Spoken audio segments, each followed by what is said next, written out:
की पूजामूलं गुरुपदं मन्त्रमूलं गुरुवाक्यं मोक्षमूलं गुरुकृपा सीतानाथसमारम्भा रामानन्दार्यमध्यमाम् अस्मदाचार्यपर्यन्तां वन्दे गुरुपरम्पराम्। बोलिए सियावर रामचंद्र महाराज की जय। श्री पवन सुत हनुमान जी महाराज की जय। श्री उमापति महादेव की जय। जगत जननी मैया की जय। दरबार श्री पिंडोरी धाम की जय। समस्त गुरु महाराज की जय। तो आई हुई सारी संगत को हमारी ओर से होली के इस शुभ त्यौहार की मंगलमय शुभकामनाएं। प्रभु श्री सीताराम जी की कृपा, बाबा महेशदास जी की कृपा इसी प्रकार से आप सब भक्तजनों पे बनी रहे। इसी प्रकार से आप सब भगवान की होली का त्यौहार श्रद्धा से हर्षोल्लास से मनाते रहें, ये मेरी बाबा जी के श्री चरणों में प्रार्थना है। ये नगर बाबा हरिराम जी महाराज जी की कृपा से ये कुंटा ग्राम बसा और महाराज जी की समाधि भी यहाँ से उसी समय से यहाँ विद्यमान है। और जब मैं प्रथम बार आया था 2006 में यहाँ पे होली का कार्यक्रम किया था, तो उस समय हमने मंदिर में ही होली मनाई थी और मंदिर में केवल एक बरामदा था 12 बाई 12 का। तो पहली होली हमने उसमें मनाई थी। उसके बाद में आप सबका प्यार, आप सबका विश्वास, आज देखिए महाराज की कृपा से इतना बड़ा पंडाल जहाँ पे मौजूद है। तो ये आप सारी संगत का प्यार इसी तरह से बना रहे, इसी प्रकार से आप प्यार करते रहो। दास के जीवन की तो यही कमाई है और कुछ नहीं कमाया है, बस यही है। ऐसे ही आप भगवान के नाम से जुड़ करके अपना मनुष्य जीवन धन्य करिए, अच्छे संस्कार धारण करिए, बस उसी में ही गुरुओं की सच्ची कमाई हो जाती है। उसी से गुरु भगवान प्रसन्न हो जाते हैं।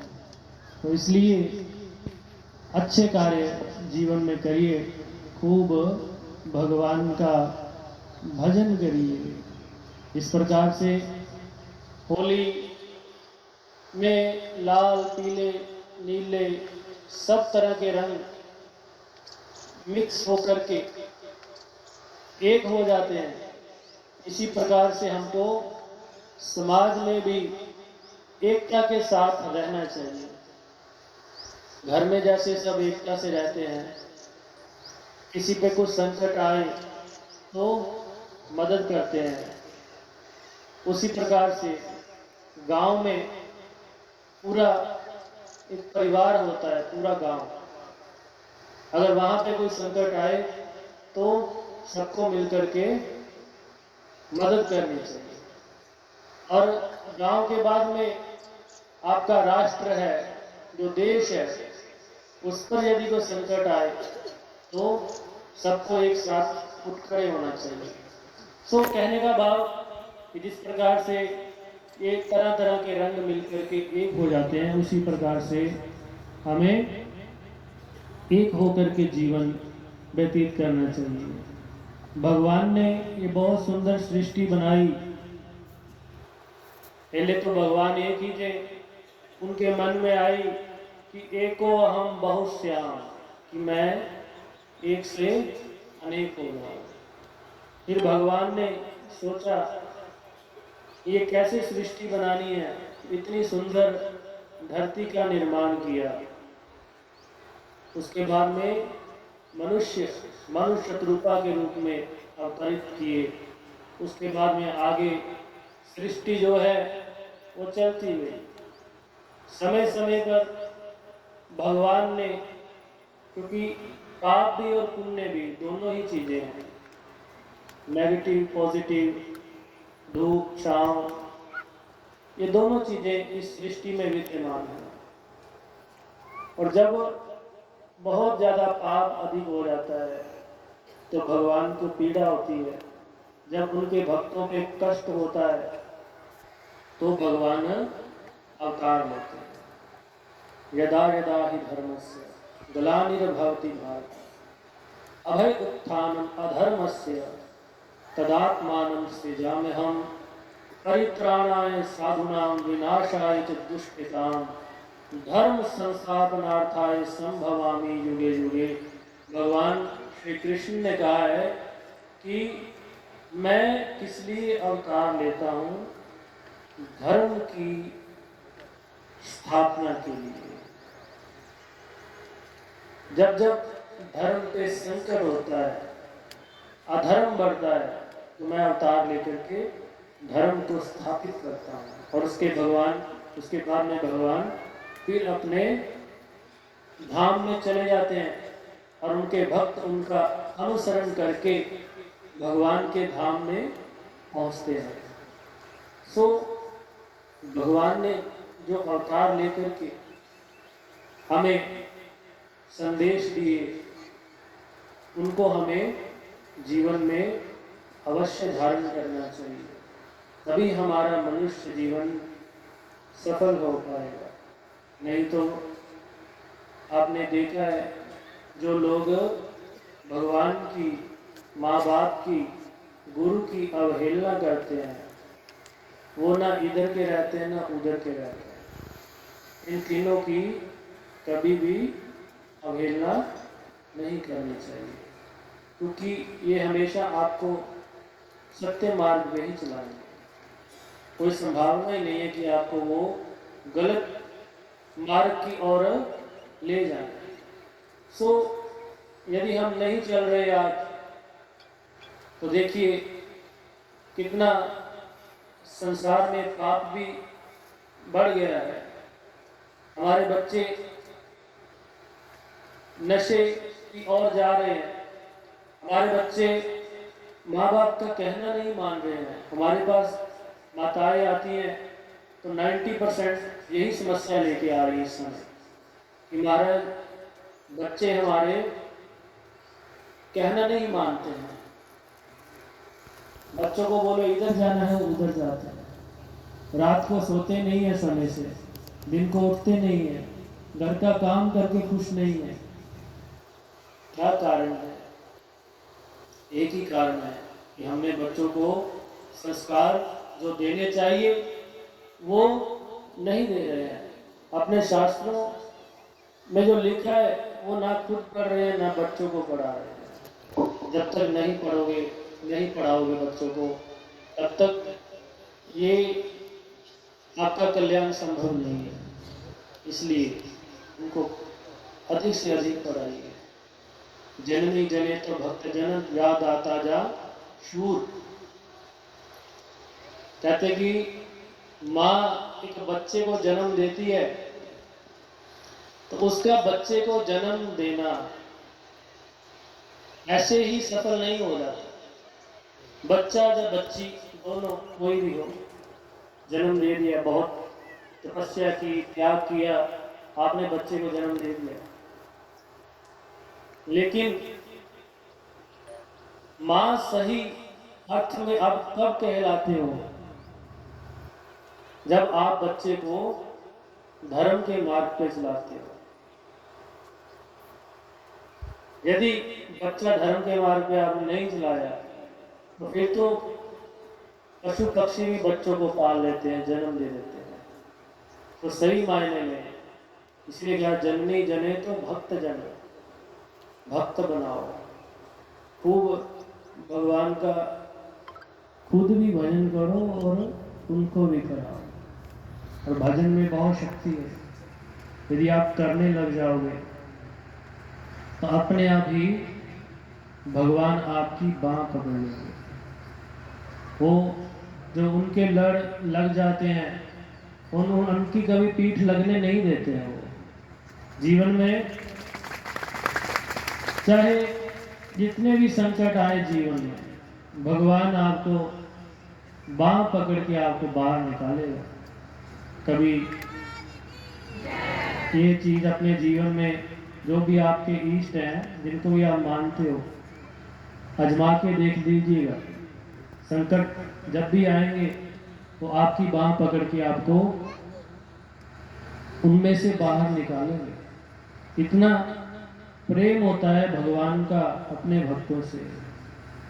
तो इसलिए भक्त बनिए, नाम जपिए। भगवान ने कितनी तरह की भक्ति है देखिए। श्रवणम कीर्तनम विष्णु स्मरणम पाद सेवनम अर्चनम वंदनम सख्यम दास्यम आत्मनिवेदनम। श्रवण करिए, भगवान के भजनों का श्रवण करिए, कीर्तन करिए, भगवान के कीर्तन में जाइए, स्मरण करिए, भगवान को मन में याद रखिए। जब भी समय आए तो भगवान को, अपने इष्ट को, अपने गुरु को याद रखिए, महसूस करिए। कभी महसूस करते हो आप? ऐसे महसूस करिए कि महाराज आप मेरे पास ही हो। करते हो कभी? अपने भगवान को आंखें बंद करके बैठिए, पाठ पे बैठिए जब, तो उनको महसूस करिए। आपको लगेगा कि आपके पास ही है, वो कहीं दूर नहीं है। सो विष्णु स्मरण पाद सेवनम, सेवा करिए। कहीं मंदिर में सेवा कर लीजिए, सफाई कर लीजिए मंदिर में। मंदिर भगवान का घर है, तो मंदिर में की गई सेवा भगवान की सेवा मानी जाती है। अर्चना, पूजा करिए, वंदनम, वंदन करिए। दास्यम, दास बन जाइए उनके। दास भाव मन में कि प्रभु मैं तुम्हारा दास हूं। दास की बिगड़ी वो खुद बनाते, जैसे हनुमान जी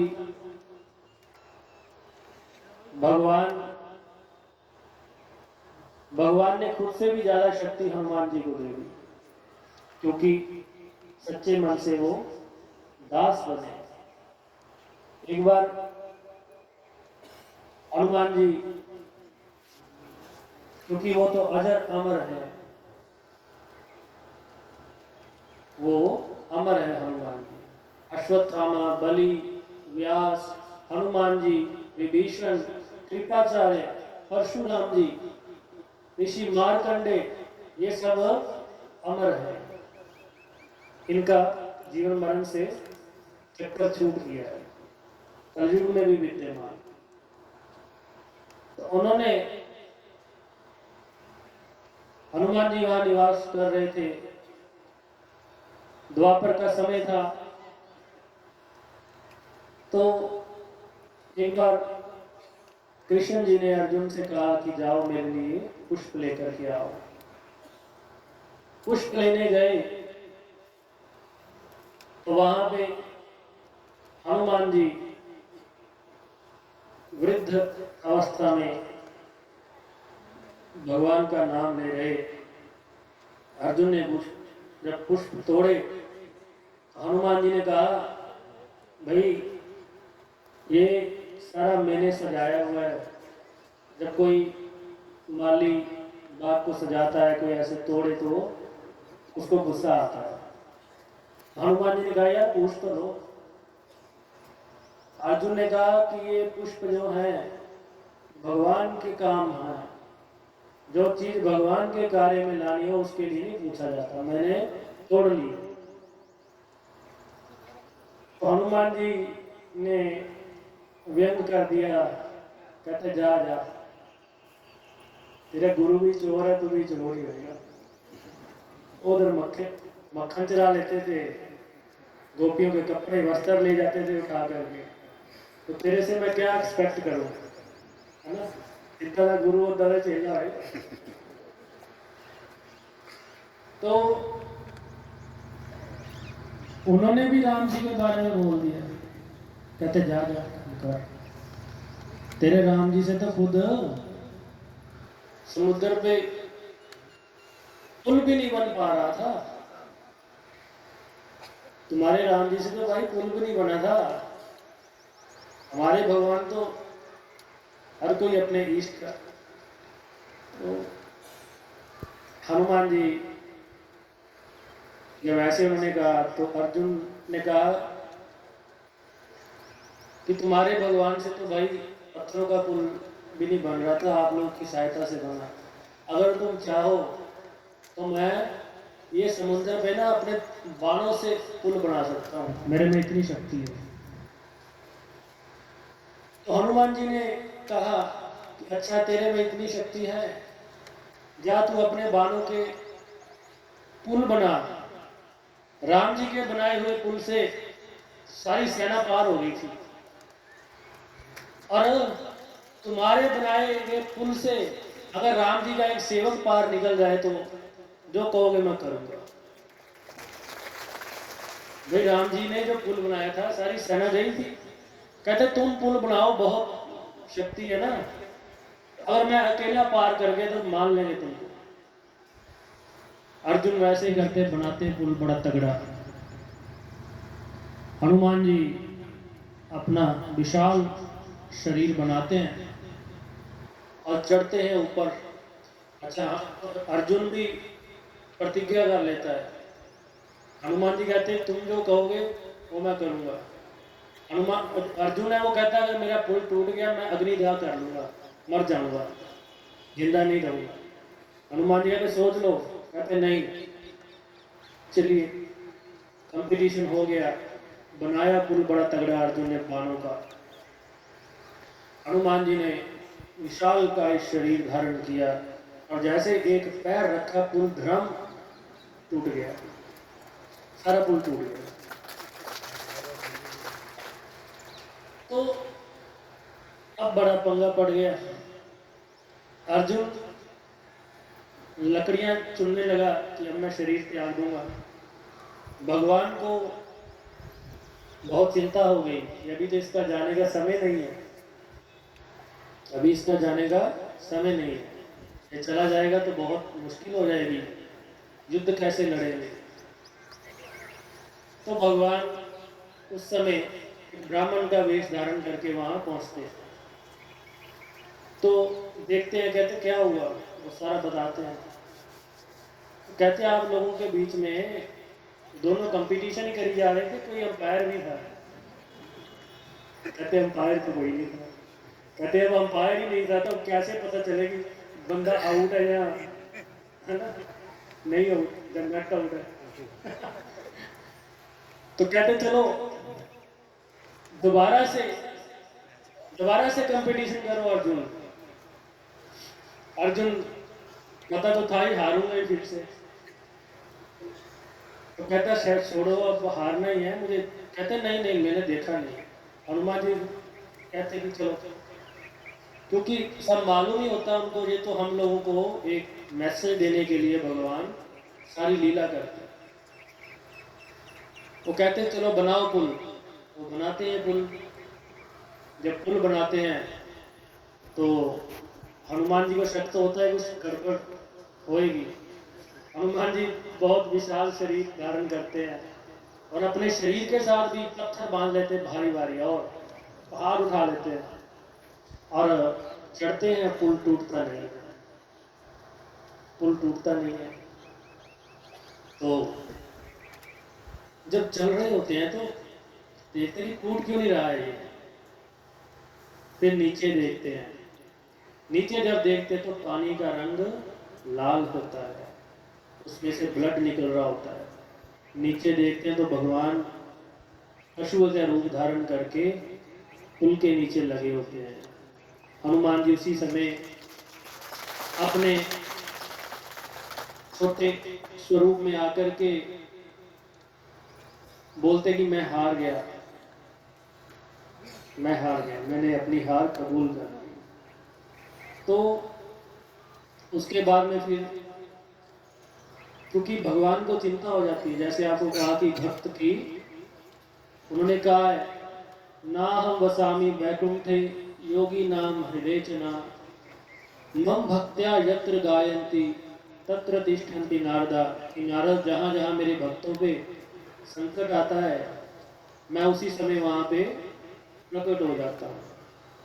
हमारे में वो भाव नहीं बन पाता है जो भाव होना चाहिए।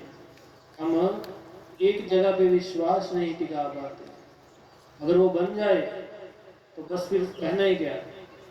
अब जीत गए अर्जुन, तो उन्होंने कहा अर्जुन अब आप बताइए। अर्जुन कहता, हाथ जोड़ लेता है, कहता ये तो कुछ प्रभु की लीला है। अब एक बार मैं हार गया, एक बार आप हार गए, हिसाब बराबर हो गया, मैच जो है ड्रॉ हो गया। अब कौन जीता कौन हारा? ना आप जीते ना मैं हारा, ना मैं जीता ना आप हारे।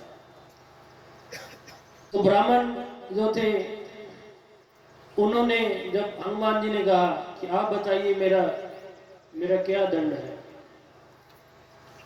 तो ब्राह्मण ने कहा कि अभी कुछ महीने के बाद महाभारत का बहुत बड़ा युद्ध होने वाला है। इनकी कौरवों के साथ बहुत बड़ी लड़ाई होने वाली है। तो हनुमान जी कहते कि मैं क्या कर सकता हूं उसके लिए।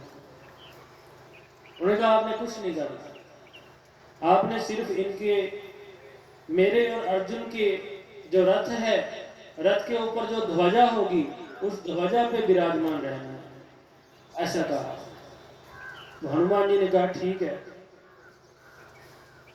मैं जो आपकी आज्ञा, मैं पवन रूप में उसके ऊपर सवार रहूंगा। लेकिन हनुमान जी ने कहा कि मेरी एक मुश्किल है। उन्होंने कहा क्या मुश्किल है? उन्होंने कहा कि मैं बिना भगवान के नाम से, बिना सत्संग से, बिना कीर्तन से जी नहीं सकता, रह नहीं सकता। तो मुझे कीर्तन कौन सुनाएगा? पता नहीं आपका जो युद्ध हो 1 साल चले, कितने साल चलेगा। तब उन्होंने कहा कि आप चिंता नहीं करो, आपको साक्षात श्री हरि वहां पर कीर्तन सुनाएंगे। आपके रथ पे जो भगवान है, जो कृष्ण है, वो भगवान ही है, वो हरि का ही रूप है, वो आपको कीर्तन सुनाएंगे। तो फिर हनुमान जी ने स्वीकृति दी और भगवान ने भी उनको जो गीता का उपदेश जो अर्जुन को दिया वो हनुमान जी ने भी श्रवण किया। तो भगवान की कृपा देखिए, अपने भक्तों का वो मान टलने नहीं देते। जो संकट आए तो उसमें से बाहर निकालते हैं। इसलिए ऐसे भगवान के भक्त बनिए और अपने बच्चों के अंदर भी विश्वास, श्रद्धा पैदा कीजिए। धर्म, आज अधर्म बहुत है दुनिया में। आपने देखा होगा जब शराब सस्ती होती है ना अप्रैल महीने में, तो शराब के जो दुकानें हैं उसके बाहर इतनी लंबी भीड़ होती है जितनी यहाँ सत्संग में भी नहीं आए लोग, और एक एक दुकान पे इतनी भीड़ होती है। तो कहता मुझे 10 पेटियां दे दो, वो कहता 5 पेटियां दे दो, आज सस्ती है।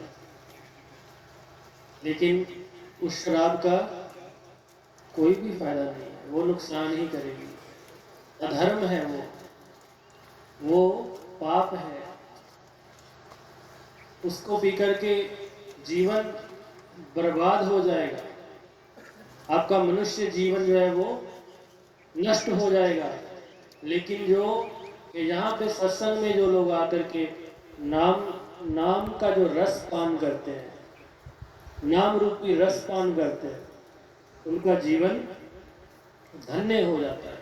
उनके माता पिता धन्य हो जाते हैं, उनके गुरु धन्य हो जाते हैं। गुरु को भी सीना चौड़ा हो जाता है कि वाह, मेरा ये शिष्य है, मेरा ये शिष्य है, देखो कितना भजन कर रहा है, खुशी मिलती है। गुरु भी प्रसन्न हो जाते हैं और माँ बाप की प्रसन्नता का तो कोई अंदाजा ही नहीं। याद रखना, जीवन में आपने बहुत धन कमा लिया, बहुत जायदाद बना ली, बहुत बैंक बैलेंस जमा कर लिया, लेकिन यदि माँ दुखी है ना आपकी, यदि माँ बाप दुखी हैं, तो समझना सब मिट्टी में मिला रहे हैं। जो माएँ होती हैं, अगर वो ही खुश ना हुई तो आपकी जिंदगी का कुछ भी फायदा नहीं। इसलिए अपने धर्म के मार्ग पे चलो, भगवान के बतलाए हुए मार्ग पे चलो और खूब जीवन में ऐसे ही आनंद उठाते रहो। अभी 29 मार्च को दरबार में भी प्रोग्राम है, श्री भगवान नारायण जयंती है, आदि गुरुदेव भगवान जी महाराज का जन्मदिन है। और एक और आपको राज की बात बता देता हूँ, मेरा जन्मदिन भी देसी उसी दिन आया है। महाराज की 10-12 साल के बाद संयोग बनता है ऐसा, 10-12 साल के बाद ऐसा संयोग बनता है जब भगवान जी महाराज जी का देसी जन्मदिन और मेरा देसी जन्मदिन एक ही तिथि भी आ जाता है। तो आप सभी दरबार आइए उस दिन। जो अंतर्राष्ट्रीय प्रसिद्ध गायक है लखविंदर लखा जी, वो आकर के दरबार में अपने भजनों की प्रस्तुति करेंगे, जिनको आप सुनते हैं ना, अरे द्वार पालो वाले कन्हैया को कहकर। तो आप सभी आइए, तो वहाँ भी आनंद बरसेगा। तो बहुत बहुत शुभकामनाएं। अभी 1-2 भजन, उसके बाद में